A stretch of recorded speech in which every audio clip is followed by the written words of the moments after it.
Hello, everybody. Welcome to the Talking Stick, episode number 12. As we get ready from generation to generation, where we share indigenous cultural history and whatever you want to talk about, man. So let me see. Let me find real quick. Go ahead, Okay. Andy. So while he's looking for him, just wanted to let you guys know I got some new fabric, so I should be restocking on masks soon. And then I have this sticker, this artist made, Mejia. He is an Aztec dancer, and he did that sticker with that design on it. I'll go ahead and share it on my live or the comment. I'll tag him in it so you guys could go to his page and purchase it from him. He has other designs as well. His Instagram is at Mejia_Avelar. So I'm going to add him on there so you guys could see it. And today I'm wearing our pink sunset headband with our crop top hoodie.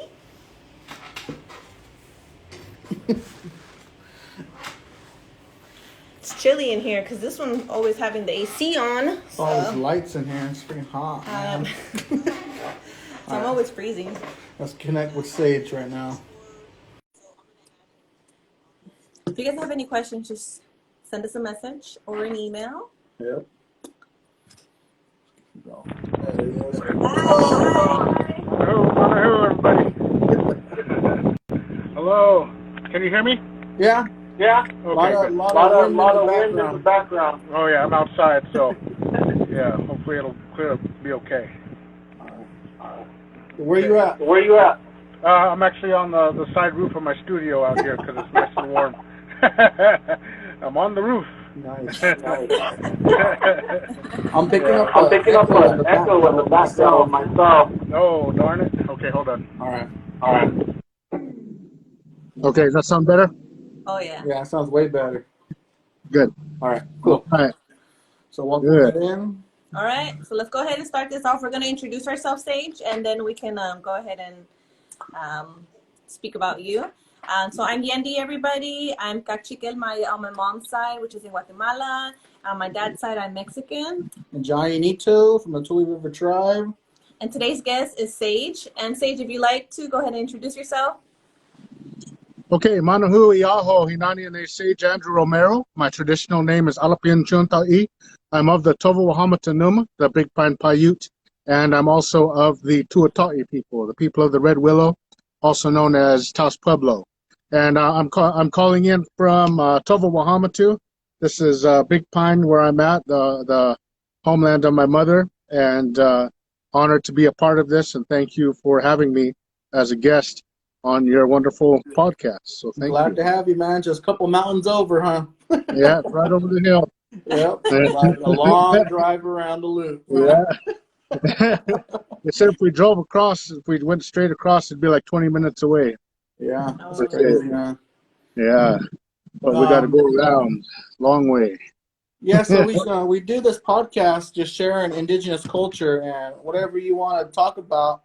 You know, because I know that you have a big history of educating along the ways, and you tell great stories. You share great experiences along different levels, meaning childhood and to adulthood and to elders too, along with those teachings. So I know you bring a unique and interesting that could keep people, at a vast majority of the group interested, but also sharing experiences that they'll use in their daily lives also. So I'm very excited to have you along, man. Good seeing you too. Yeah, you too. It's been a long time. I remember meeting both of you at the youth conference in Tule River some years ago. Me and my cousin Bobby, we were there dancing and presenting there. So we had a good time with all of you, and that was good memories. So yeah, good to see you all. And congratulations on all your success with your clothing. Thank you. You guys are doing awesome with that. Yeah. Get this going. Okay. So, like you were saying that you go around, you went to the Tule River Reservation and you made a presentation. I want to touch up on hoop dancing if you want to go into that first. Yeah, sure. When you started, or what's the story behind it? So the hoop dance, what I do, it actually comes from my father's people, the Tuah-Tahi, people of Red Willow. And our tribe is actually recognized as one of the first tribes to actually have the dance in the form it is today. There's a lot of different styles that are from different tribes, yes, of course, but Taos has been recognized as one of the older styles to have, influenced what we do today. And the dance traditionally, a long time ago, was used as like a medicine dance. People would do it to help people heal from sickness, feel better. And then it was also like a social dance. We did it after a lot of our ceremonies, our traditional ceremonies would be done, and then everybody would eat, and then we'd go out to the plaza. You know what Taos Pueblo looks like. It's high-rise buildings around a center plaza, and there's a river right down the middle of it. But that's where we would gather afterwards, and there'd be round dance songs sung on the drum. People would just be visiting and just going about, and hoop dance was done at that time as well as like a celebratory dance, and it was done in that way to help lift people's spirits and keep them going. And being that I'm from Taos Pueblo, my father being from Taos Pueblo, I've always wanted to carry on that dance, and carry on the traditions of our people. And to me, it was always about maintaining the cultural roots of it, like bringing the actual identity and learning the knowledge of everything, coming together with it all, and keeping the dance alive. It's not necessarily a competitive thing for me, because some people, hoop dance is seen as a very competitive dance. But for me, it's just about keeping the culture alive and being able to pass the style and the stories and the knowledge to the next generations to come. And that's what's important to me. And it's always been used in a good way, and I use it again for healing. And I teach people. I've taught many people that are renowned dancers now, really, really well-known people out there. And it's just a part of my healing too, what I go through. Like right now, a lot of our people were going through a loss. Myself, we just lost our mother to COVID in January. So I'm kind of on a little break right now, just so I can mourn and go through all of my things that I need to. So I'm stepping back from powwow for a while, but hoop dancing is different. It's not really seen as like a powwow dance. It's more of a social dance. And with our Taos Pueblo people, we say that once you go through the ceremonies in the morning and everything, you can keep on dancing when you're ready. And so I'm going to do that as soon as we get my mom all taken care of and everything. I'll continue on, because I know that our people now especially really need to have that healing and that medicine of that dance there. But powwows I'll be taking a break from for a while, just so that I can take that proper time to mourn and keep myself in a good way for my spirit within the circle. And but yeah, with Taos art style, we keep on dancing through these things. So that's what I plan on. Respect on you for that, man, because a lot of people don't take that time to mourn, and for the ones that don't understand is, listening, dancers, when they do the powwow dance, they give off the energy, they give off the healing. So if the dancer themselves in their heart is struggling, it could be addiction, it could be death. If they're struggling themselves, their prayers are not balanced, they're not right, they're not given what they should be given. So him taking that break to find it within himself, to mourn, to respect mom, to respect all the people that are fallen soldiers and all that too. And it's a big struggle. Some people take years, some people take 1 year. I mean, it's kind of up to the dancer and the dance itself, and that's big respect right there. But yeah, thank you, I appreciate that. I know a lot of people are kind of going away from that, not taking that time off or anything, but I've always wanted to honor that, because my mom, she was always there, and she was always, even here in this area, she was like one of the first ones that started the powwow here, the big powwow in Bishop.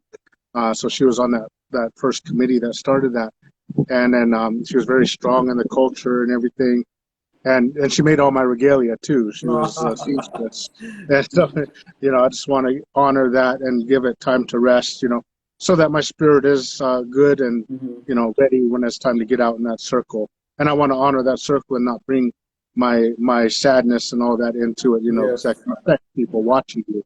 Yeah. I say what you have within you is what's spread out to the people when you're out there dancing in the circle. So Yes. that's why I'm gonna take a break. But like I said, with the hoop dance, it's part of our healing to keep on dancing through all this, and so that's another thing. But I'll also be going out and sharing that in the best way I can, and it's keeping good mind and good spirit for that. But yeah, it's complex, Yeah. different tribes, different beliefs and stuff. So especially when you're mixed up, that's where we get all mixed up now. Okay, so I have a question for both Yeah. of you guys about that. Going into the powwows with a good mind. What if some people are like need that medicine from the powwow, from the circle? Like, what if you're sad or something's going on? Can you go into the powwow like to get that medicine to feel better? I'm not questioning the way you guys just explained it, but I'm just asking like, what if somebody does need that strength from the powwow? Mhm. I don't know who can You answer or me? that. You Whoever. I'll go ahead. From what I understand is like a lot of people going through addiction therapy when they're at the homes, wherever they're at, like the halfway houses or whatever you call them. Sometimes they'll take their participants to powwows so that they can start their healing, so they're around something positive. Uh-huh. So I think it's good in that sense. You're able Oh, to okay. do that. It's not like oh, I'm sad, I need to stay away. It's no. It's good for you to go there and connect because you can feel the power of those songs and those dances and that drum beat helping you heal. Oh, okay. So yeah, It's just that's like all right. a different scenario, right? Yeah. Like it's Mhm. okay. Okay. Yeah. But like mourning after death of a loved one, it's like a different. It's just Oh, like a okay. phase of life, because you want to. It's so connected to your spirit, that loss, that trauma, that even though if you feel all right, if you're strong enough to like, oh yeah, I'm good, I still can dance, but you still have that spiritual connection going Oh, on okay. with the circle, and that's going out to people.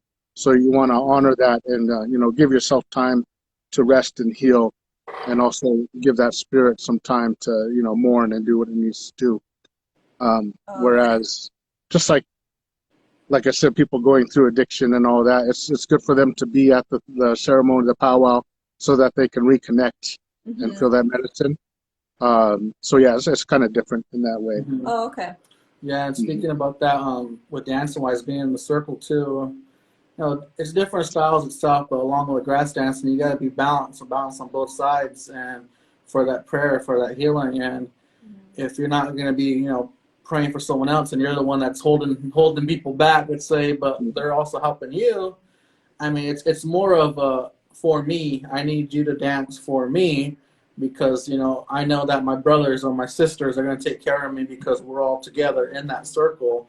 That's what that you'll feel it once once people understand this. When you feel it in there, you're going to feel that energy. And I danced for a couple people on the sideline myself, and northern dancing too. Just dancing for them and like I got you, brother. Don't worry. I know I got you. And they're kind of sad over there. They're not dancing in there, or their hair's cut too because of that ceremony themselves. And I got you. Don't worry. And just tell me what I got to do, and then think about this person, think about that person, and the ones that passed. Okay, I got you. Don't worry. And then, but that on the other hand, it takes a lot of strength out of us, and that connection with that person because that energy's got to go somewhere. Like we talked about the last episode, but we're willing to take the energy for them and say the prayer with them or confront them and they cry or get it out. And it's more of a healing, like you said, it's more of a healing for them to be sidelined because that my brothers and my sisters taking care of me in the circle. That's another way wrapping Yeah, what you just said. supporting each other, solidarity. Yeah, it's important. Which is great. I mean, it's great to have all that. Whoever's dancing for you, I'm sure they got you, right? Yeah, They got you. yeah. I know I got some good people out there, so keep it going. And then, but then again, like doing dancing and stuff, that's always how I've found my healing. It's always how I've, gotten through all the tests and tribulations of my life. Was I always had my dancing to go to, and so I'll practice and stuff, but I just won't be like in the circle, when the ceremonies are going on. I'll just go and respectfully be on the side, but I'll still be practicing and stuff just so I can remember that, and just doing it in my own way of praying within that prayer. Because when everything happened, I totally stopped everything because of the mourning process. I didn't practice. I haven't exercised or anything like that. I've just been working and taking care of all the things I need to do, and that's just part of my healing. When I feel like my spirit's ready, then I'll be ready to go. Because to me, dancing is such a strong part of my soul and my heart, and I really need to be in a good place to do it. To me, it's not just the exercise of it, no, right? Yes, no, it's not the 1, 2, 1, 2, huh. It's not, or the grooving and all that. To me, it's a whole connection of my body, my mind, and spirit and heart. It's all those things. So I want to make sure I'm in a good place where I feel like I'm ready to do that, and just taking my time to get back, because dancing to our people in general, all of our indigenous people, has always been a sacred thing, and something that really is a source of power and strength to us. So I always honor that. Yeah, man, you gotta go through those hoops like crazy. Like you Yeah. go fast, man. Not in state of mind, you're gonna mess up. Whip yourself in the eye. Yeah, you go fast, bro. All right, I did that one time at a presentation when we were dancing in Europe. I was going real fast. I was real young, so I had real good energy. I was going real fast, boom, boom, and I looked up because I was getting kind of nosy to see. And I looked up the wrong time and went bang. My eyes just got welled up. Got ready to go crying on the stage. I said, "Oh, look at that Indian just crying on the stage." But I was just in pain because I hit my eyes and I had the raccoon eyes the rest of the week. What are the hoops made out of? Like Traditionally, we use red willow is what we use to block them. Yeah, and we do that and treat them so they're nice and flexible. But I have the ones that I travel with all the time. They're PVC pipe. Yeah, I was gonna say. Yeah. And that's why I like to train people with that too, because they get used to handling it. Get proper protocols and all that. But we do the ceremony and everything and treat it as if it is the red willow, because it's going to be carrying the dance the same way the willow is. And so I do the prayers and all the blessings that it needs to do. And even though it's just a piece of plastic PVC, it still has that energy to it, that strength to it, because I've honored it in that way and keep it going. So yeah, that's it. And then you can design it with any meaningful colors or designs. Yeah, if you got a color that's within your family or within your tribe, you can go ahead and color. I remember when I started, I had the 4 direction colors on mine, and then now I have mostly whites, because to our Paiute Numu people, white is like a color of strength. And it shows that strength and spirit. And then red is the same way, but it's more like a physical strength when you have red. And I think those are my main colors that I utilize right now. And I think and then of course I got the 4 directions. I got yellow and blue on there just to honor those directions. And then black, sometimes I'll use black just because it's a nice color to bring it all together, but not too much, because some tribes, they see black as like a color of death, or that's different beliefs, but we don't see it that way, so I still use it, but not too much. But I do have some practice hoops that are all black just because they're practice hoops. Yeah. Cool. How long or when did you start hoop dancing? Is there like an initiation that you need to go through, or is there a certain point in your life like, okay, now it's time for you to do this?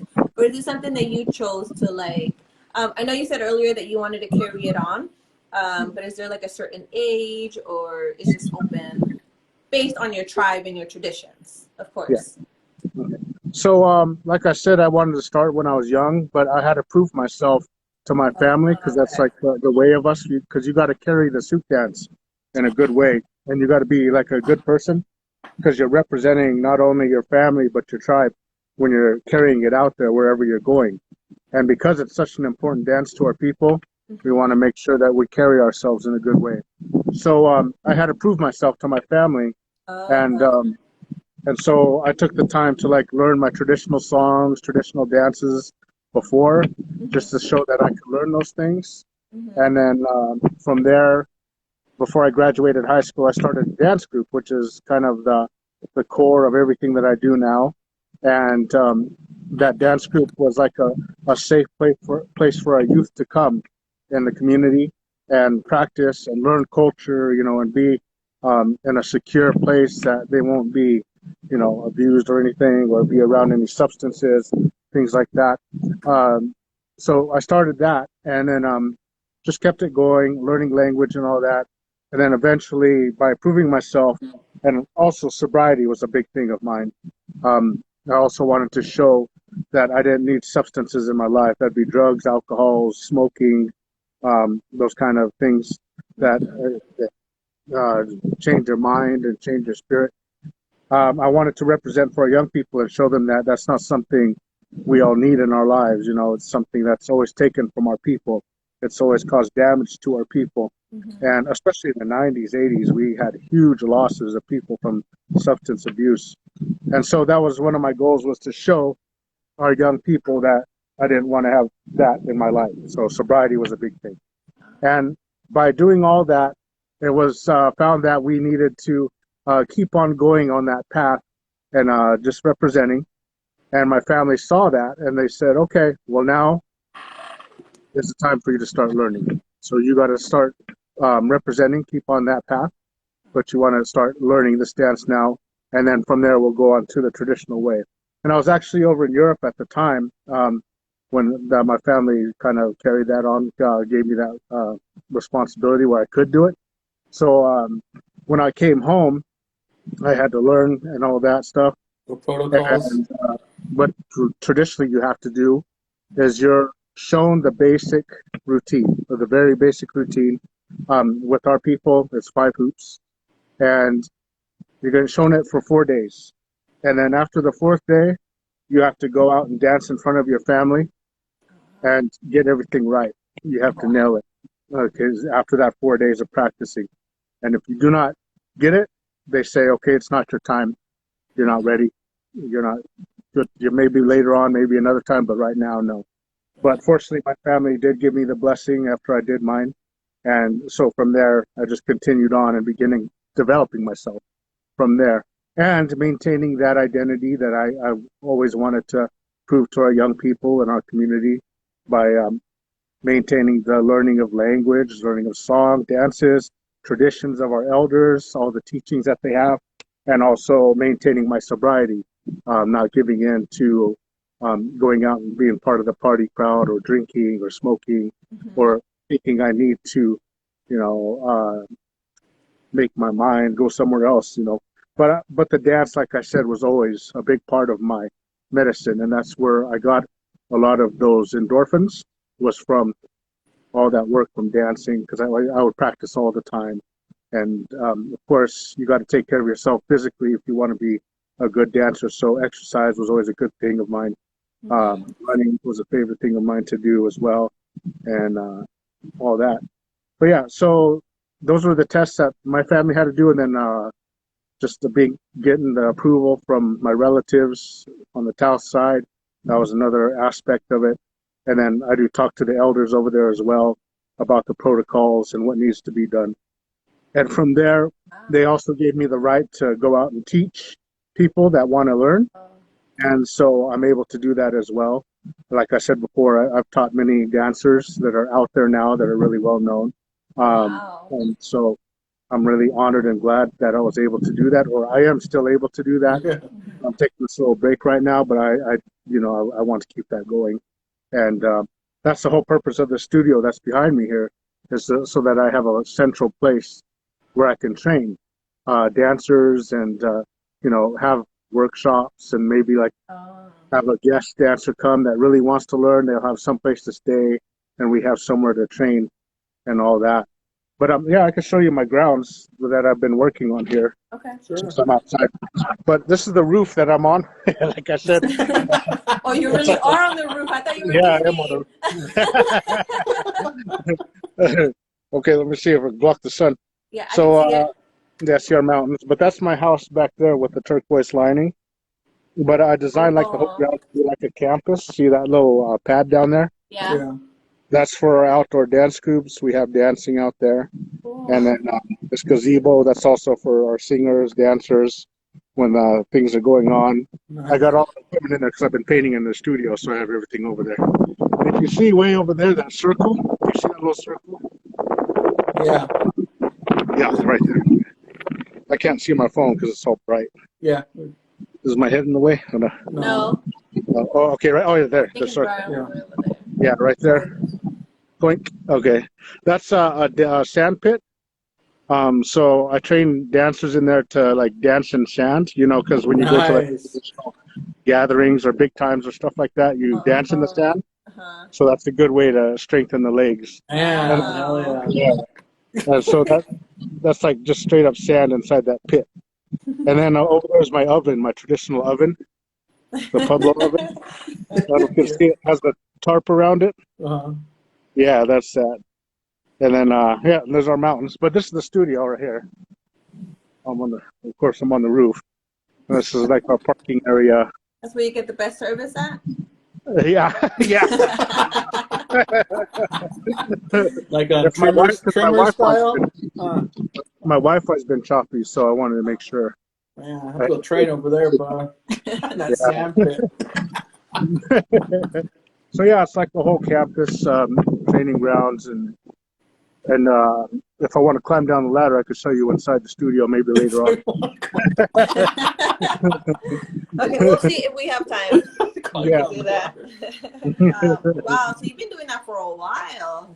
Like you've Yeah. just been getting ready for that your whole life, huh? Yeah, it's been a goal of mine. I said it when I was in high school. I went to Santa Fe Indian School in New Mexico, and I remember it was like a career day in our English class, so we had to do like a speech on what we wanted to do with our future. Mm-hmm. And I said word for word what I'm doing now.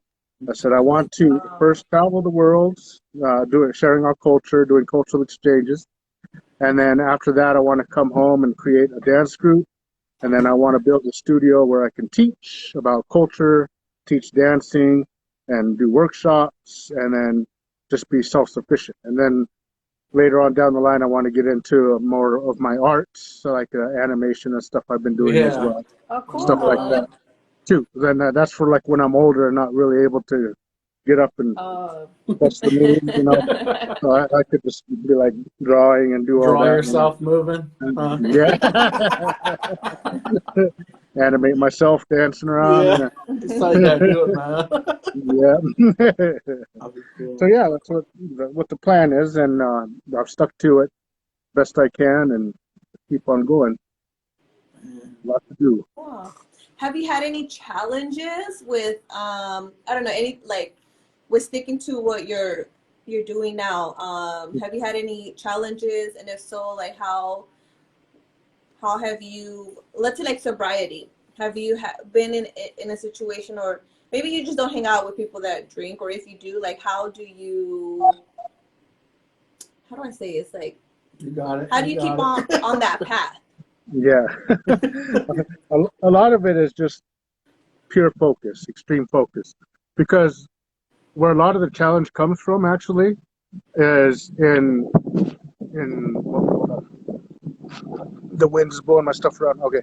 A lot of the challenges actually come from dating, because it's hard to find I've always wanted to find a Native woman that I can, continue this kind of work with, Mm-hmm. someone that's into it, but that's also into sobriety. It's very hard to find someone nowadays that's like that. Mm-hmm. And, they tend to always be smokers or whatever, or smoke a little marijuana or whatever and all that. And, that's just something I've never had in my life, and I really don't really want it, especially being raised the way we were. My mother and father, they were also sober as we were growing up. So I saw that, our life was a very strong family, and, they always took care of us and did everything like that. So it was like it was a bit of influence for me to see my parents like that. And this generation nowadays, it's just very hard, because I think people are very accepting of a lot of things. Yeah. And that's a good thing. But at the same time, they're also very accepting of, the substances and everything. It's just like, oh, it's all right, it's all good, it's medicine here, it's medicine there. And I'm saying, well, I'm not doubting your teachings and stuff, but that's just something our people never had here, and it's something I'd rather not bring into my life, especially as someone that's carrying on the dances and culture and the traditions and all that. You need to carry yourself in a good way, or in a positive way that helps our people, and so that's always an important thing to me. And socializing, there's not really much to do around here, socializing wise. It's a very small town, about 2,000 people, I think. We don't really have much going on all the time, so I get used to, just doing my own thing, cruising the dirt roads and stuff.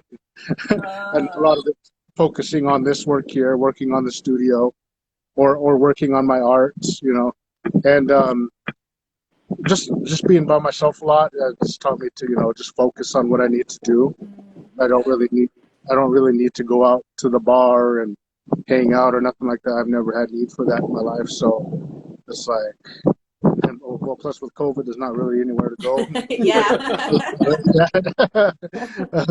But yeah, I have friends that do come and visit, and we go hang out and stuff, like go hiking or something. But it's in the general day to day, it's very isolated here. So that kind of contributed to my focus, because there's just no choice but to focus, because there's really nothing else to do out here. And take care of yourself. I see. So, yeah.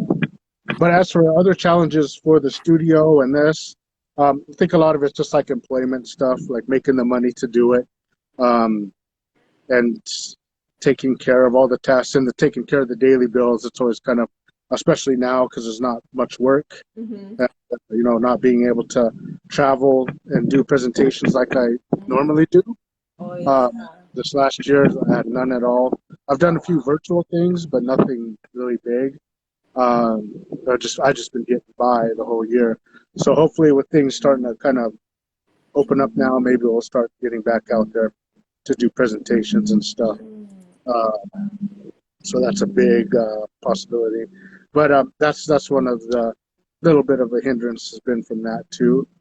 But one of the blessings that I have is that a friend of mine that I grew up with, her family, they donated a big amount in honor of my mother and her memory to keep the construction going on the studio. And so large donation they've given me, I've just been going full blast and finishing as much as I can, because a lot of it I'd like to do. I'm able to do it slowly on my own, or with someone might come and help every now and then.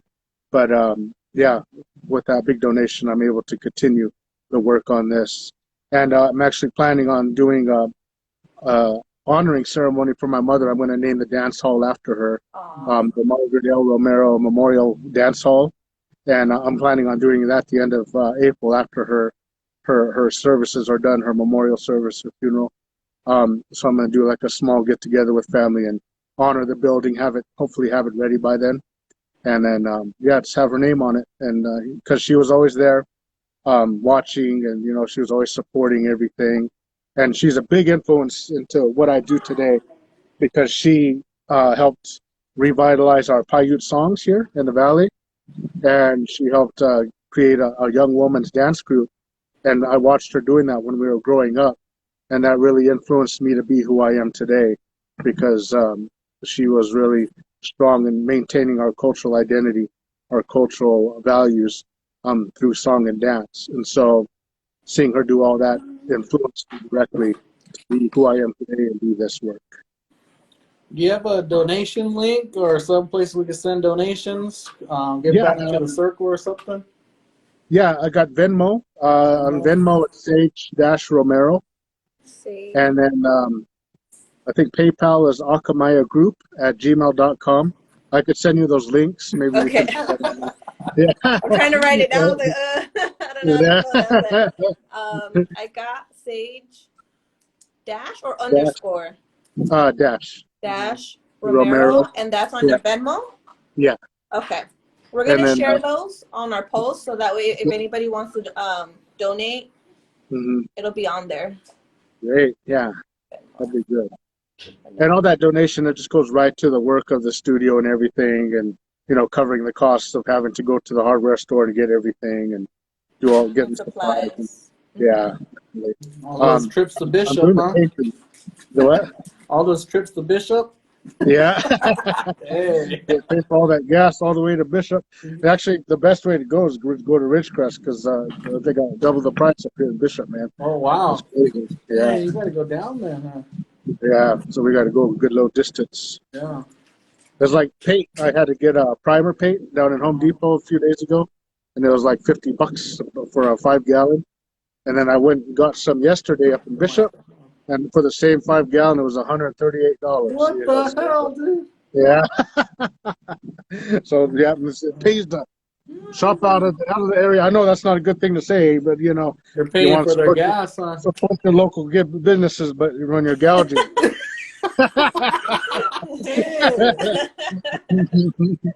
Wow. When you're gouging, I don't know. Man, this shit's cool, huh? Yeah. Oh, there's a little one. Hi. Say hi. Right. Gee, a nice little family. Yeah, it's great seeing you guys do all your stuff together. I love that. It's amazing. You have a strong indigenous family. It's important. Right. Well, who's that? Is that the little sister? Yeah. All right. Going back to the subject on sobriety and how you said dating, like it's hard to find somebody. I wanted to share our story of, he's been sober his whole life as well, like you. That's something that he didn't want to do. He wanted to show that you can do everything without having to touch substance. And when I met him, I did used to drink, and when he explained to me what he was trying to do, why, and such forth, he made me want to go sober. And so I have been, and we both knew, or he knew that, we both knew that he didn't want to be with somebody that was using. And so when we had this conversation about it, and then there's this one day that I just said, okay, you know what? I'm not going to drink anymore. Like, that's it. But he has heard it so many times that he was just like, okay, sure, whatever. Like, okay. But what is it like? Let's see, 3, 4, 5, 6, 7, 8, 9, 10. You know, 9 years later, I'm still sober. Yeah. And Nice. yeah, that's something that we wanted to do, and because for our kids as well, we want to set a good example for them, but also I had to find different outlets, different way to deal with things, or find different ways to keep myself busy. I got into the gym once I went sober. That was just my outlet there. And yeah, it's been 9 years that I've been sober. But come here. And I can agree with you that I'm sure it's hard for somebody to find somebody else that's sober, or somebody that's strong enough to decide, like, okay, we're gonna go with that route, like that sober route. And it's hard, but you find ways to deal with your issues, or any obstacles that come in. And and then like you said, I was so focused on being sober that it hasn't been that hard. Even when I go out, if I'm with friends or with family, I'm just set in my mind. I was like, no, I don't have to drink that. Even if somebody else that's around me that's drinking, I'm okay with it. I've been perfectly fine with it. But like you said, you have to set your mind to it and be focused for it. But it's possible for anybody out there for the viewers, if you want to go sober, it's possible. Reach out to me if you have any questions, or how I did it, or what did I do when I was struggling, or if you want someone to speak to, hit me up. I'll try to help you out, or give you some advice. They think we're all partying anyway. Big old Indians over there laughing real loud. I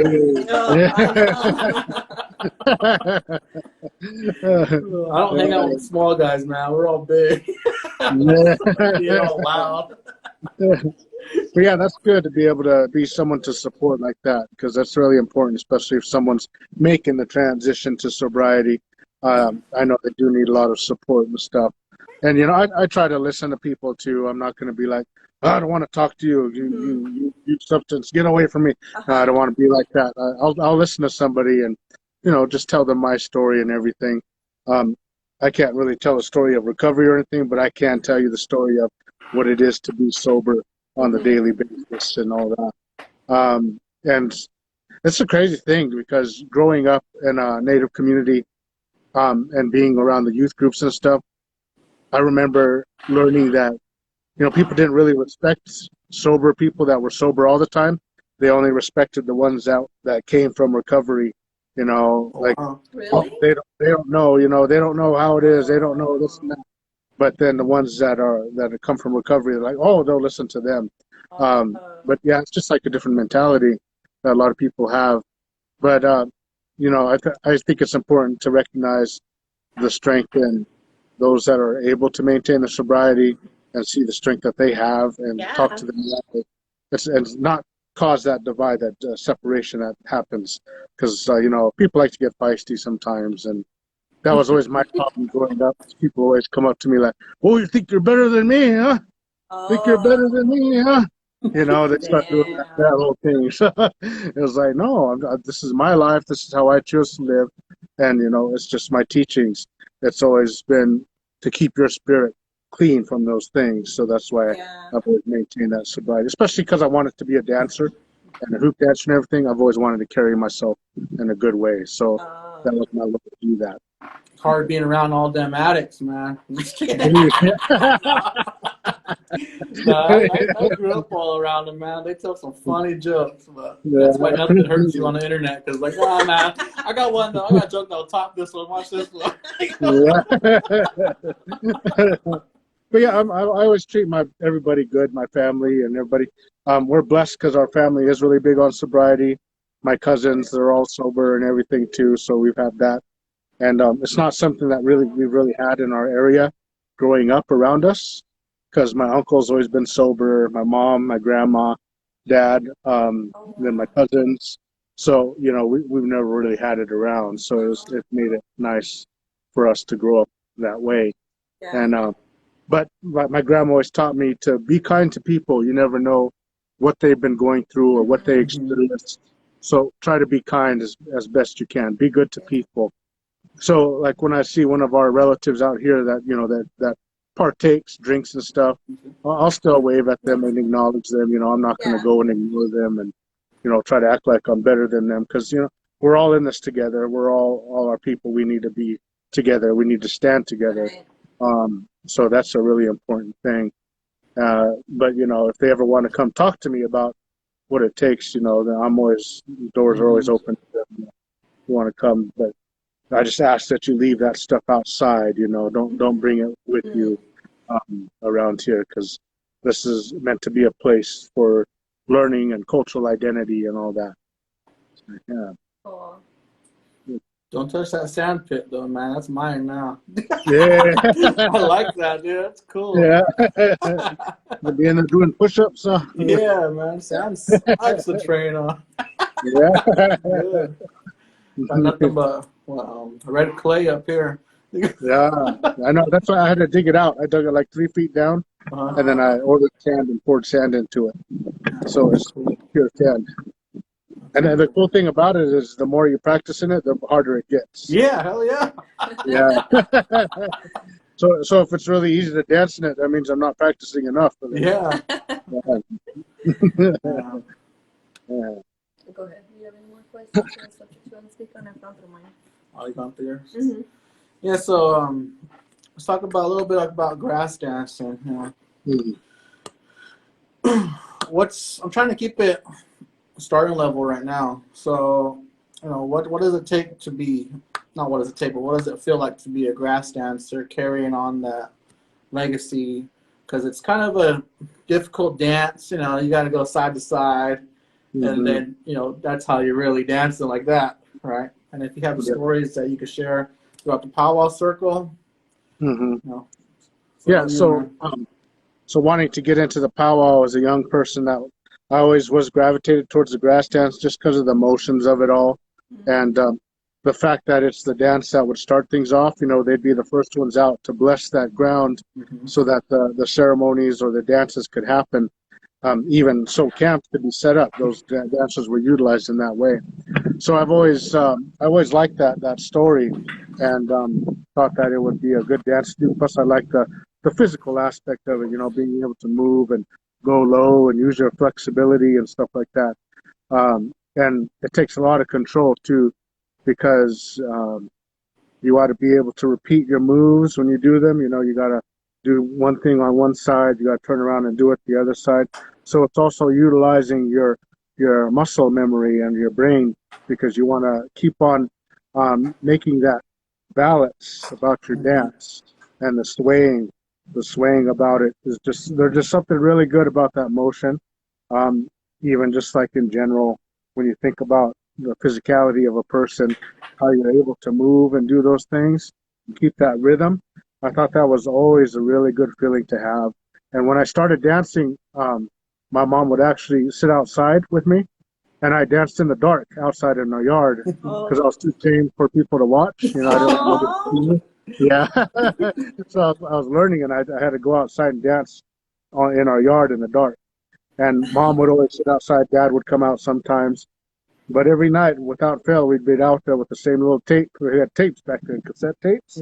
So What's we used that? the little cassette tape that I had. Showing my age now. But delete that. No. But we put our cassette in there and then play it. And I'd dance the full tape, like the whole tape all the way through. And then be done. But as I continued to practice, it started to be like a little circle in our grass because of like the movements. Yeah, that's all you. Yeah, so it's kind of like a perfect little circle in our grass there, and that was just like a good, good sign to me that I was doing all right. You know, I was keeping the motions, and then yeah, just getting out there and keeping that going. That was always an important part of me, and I did fancy too, but I always preferred grass just because of the motion of it. You know, just like the range that you can have of being able to go low, like I said before, and doing all that and the rhythm and everything. And I don't know, I've just always been connected to it in a good way. And like I said before, I'm taking a break this year from it, but I remember dancing our last powwow that we were at in March last year was Wild Horse before the pandemic hit. But yeah, I was dancing grass there, and that felt really good, and it's always been a good feeling to do that. And I don't know, just the feeling of all of us coming together and starting things off. Because I always love going to the traditional powwows, because a lot of times they'll call the grass dancers out before the grand entry, and we just go out and dance. And it feels really good to go out there and just go real hard on the dance floor, and know you're blessing that ground for everybody else. So you keep that good mindset. That was also an important thing to me, was to keep that good mindset while I was dancing and focus on what was needing to be done, and whatever good medicine needed to be put on that ground, and keeping your mind in a good place and your heart in a good place too, because you want to make sure your heart's in a good place. You don't want to be out there all mad, stomping the ground, and putting it out there, but you want to be at balance and all that. So grass dancing taught me all of that. It taught me balance in mind and heart, and also physically and spiritually, because like I said, with the dancing, repetitive motions, repeating each side, all that ties in directly with the balance of mind and heart, because you want to make sure everything is in a good place when you're out there dancing for the people and doing those motions. And plus, like I said, like, it's good energy. Sometimes you can go real fast, or you could go real slow and real smooth. You could shift your gears. Yeah, let me ask you that. That's Personal the question. Can you slow down time when you're dancing? Yeah. It's Yeah. crazy because to learn how to do that. Yeah, you do that. It does. You really slow things When down, and you're in the zone, man, you can yeah, slow down time out there. It's crazy. Like how you Flash can. does it, like Yeah. And with your sometimes step. it happens in my ears too. Sometimes things are going. Yeah. Yeah, you kind of hear it. It's like weird. It's like It's real, man. it And you're like, slows what the down. hell? Yeah. Bring yourself back. Yeah, snap back to reality, man. That's Mhm. real, dude. Yeah, it is. Even a hoop dance, you got to do that too. When I'm Wow. doing that, yeah, Cool. just like going through the motions and everything. And I think a lot of it is muscle memory, Yeah. because you get going Hmm. because it's so oftenly done, and then your body just gets into that zone and it just slows everything down, Hmm. and then within that point, you can really do like a lot of things that you really can't do normally, Hmm. and it's just a cool place to be, really powerful place to be. You feel that it kind of throws you off, but at the same time, it's just like, You're kind of and like, oh, after, cool. yeah, Did I just and do afterwards you that? feel it, and it sharpens everything, like your vision and Uh-huh. your hearing, everything just snaps. It's like you go into a new zone or something. Hmm. It's crazy. I remember one time I did that when I was grass dancing, and then I was like, after we got done, I was just standing out there waiting for the next song, but I was just like, just looking onto the grass and everything. Hmm. But within my field of vision, I could see like all the movement, Hmm. just as you're in that zone. Like I could see all the grass, like different breezes, like different winds Yeah. coming from places, and like little bugs and stuff. Like it's crazy because you're in such a good zone. But that's the power of dance. It brings Oh, it man. brings you to that place, and that's why it's so important to me. It's not just a physical thing to me. It's not just one of the two things, like I said. Yeah, I remember my buddies too like that. After one night after UCLA powwow, it was all over, and we got done doing our dance and then taking out the flags, and then I was taking out my regalia, the grass dance regalia. And man, Mhm. when I took it off, you just see all the steam coming out, and they're just Yeah, like, "What the hell, Johnny?" Like the rest of the dancers, like, "Damn, Johnny!" yeah. And it's just like because they know how I dance all day and everything, and it's just like, Uh-huh. "Yeah, look at all that." They're all just laughing. Like, Ooh. wow. Like, I'm like, what? look at that spirit coming out. Yeah, it's all just looking. It looks all clean, everything coming out. It was funny. It's like, Yeah. wow. What's your favorite type of dance? You got northern, southern, like with grass dance style, the With song. breath dance, Northern, southern. Let's go. Trick song, crow hop, double beat. Which one do you like? Which one do you prefer? I used to like the chicken dance when I was younger. No. Because For grass dance, the song. Like when you're dancing oh yeah, grass no, like dance? it's Yeah, What like a type of double beat song kind that's of song. playing? yeah. Those are always kind of fun to do. But I've always liked the southern when I'm Southern. dancing southern Too because I too kind of too you slow get and one going. fast. Yeah, it kind of starts smooth. You Uh build up huh. to it, and then Smooth, it just sexy. builds up. Bam, bam, bam, Yeah, bam. yeah. So I always like southern for that. It's always like a good feeling, Builds up. especially at the end of the song. You just go real hard, Uh huh. just going real hard. Yeah. Yeah, it's like that. That's just a good Mine's feeling. crow hop, dude. Yeah. I was for grass Ooh, let's dance go crow for hop. it. Yeah. You get tired the Yep. first two push-ups, and the third one you're like, damn, let's go. Yeah, yeah. That's where you mix it up, shaking Yeah. around and all that. Yeah. I know people say grass dancers don't do it, but sneak up when Yeah. we're able to do it. Those are really fun too. Yeah. I like doing those too, Just because sliding by, slithering by. yeah. But Oh yeah, man. that's always been a favorite of mine just because of that. And I just find a lot of diverse actions that we're able to do Hmm. that other dancers really can't get to. Because we can go fast, we can go slow, we can go low, we can go high, we can kind of switch it up to whatever our spirit is feeling at the time. And it's just a good feeling to be able to do that. Yeah, look Elbows forward up. to it. Getting lazy out there. Yeah, yeah, Oh, that's about it, man. We're wrapping it up, man. okay. Thanks for You had coming. enough. You had You enough want with me. to Yeah, close it out, man? yeah, Good definitely. having you on here. Brought some good Yeah, thank stories, you. good teachings. Yeah, I appreciate you guys for doing this, and again for having me on. And yeah, keep an eye on everything. If you want to follow all the stuff, you could go to my Instagram, Digital Indian, and follow. And also on Facebook, you can look up Sage Andrew Romero. And I also have a Facebook page, AkaMya Cultural Dance Group. Okay. That's my dance group that I started, and that's what's born of the dance studio and everything. And here, let me show you this inside before we go. All right, cool. Yeah. Throw the But phone down on the ground and uh, roll this, Drop down. off the now I got construction scraps over here, so if you see me fall down, call We'll be there. 911. We'll be there in 5 No, hours. no, no. Call 911 right away. Okay. But let me see. Okay. I can't flip the phone around because my camera on the other side's all messed up. Oh, that's Oh, fine. okay. So I'm inside this side. This is like an office space, this one. And put this little recording booth Oh, here. cool. I see it. So this recording booth is going to be for like flute music, legends, Nice. whoever SoundCloud. want to come sing, record, recording audio for like animations or films or something, oral storytelling. They put that window there, so I told Bobby, okay, we can open it up and say, turn my headphones up. Yeah. Peeking in. And we enter the studio. Welcome to my crib edition. Welcome to the lodge. Oh, Yeah. wow. It's big. So this is about 40 by 40.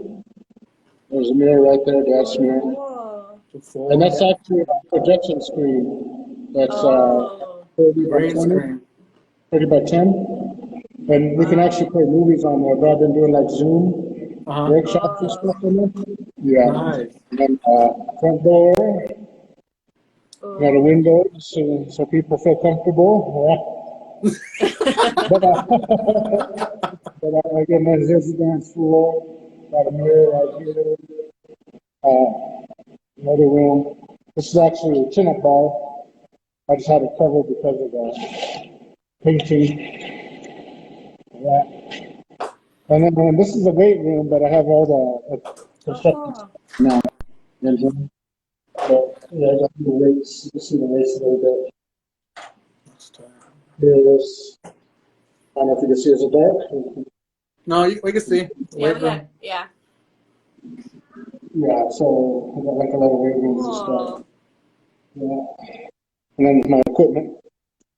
But yeah, this is the studio. I just finished painting the timers with that big old thing up here. Yeah. And you've been doing all this? Yeah, it's been last year pretty much has been all focus on this, just working on it and developing it, doing the production. But let me try to get a nice little front view here. And then the scraps of the painting are on the side there, so that's not just trash. Wow, it's way bigger than I thought. Yeah, yeah, you get, and that's where I was sitting. Nice. I was sitting right there on that chair. Really nice. Yeah. Your office, your outdoor office. Yeah.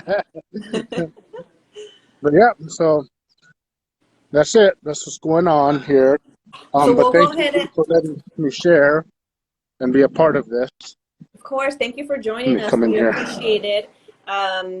After you giving us the tour of your studio, to let everybody know, just a reminder, we are gonna write in his Venmo and his PayPal on there. So if anybody wants to make donations, he is dedicating his studio, or what is it? He's naming it after his mother. Yeah, Margaret Romero Memorial Dance Hall. I'll go ahead and make sure to write all that in there as well for you, Sage. So again, if anybody wants to make some donations, we'll go ahead and write it in his Venmo and his PayPal. He will really appreciate it. And he's out in Big Pine, California. All right. Tovowahamatu. Did you have any last words? Anything else you want to share before we go? But we've pretty much wrapped it all up. Yeah, pretty much good. Just want to thank you guys again. I do have other projects coming up. I'm doing animation too. But if you follow my page, you'll see me post links occasionally to it. But another Instagram link is Sage Smoke Studios. I think it's Sage_smoke_studio. Okay. I think.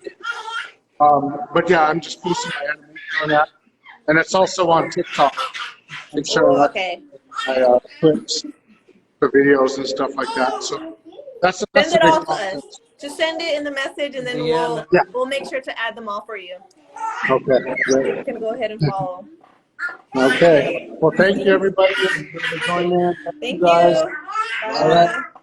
Bye. Take care.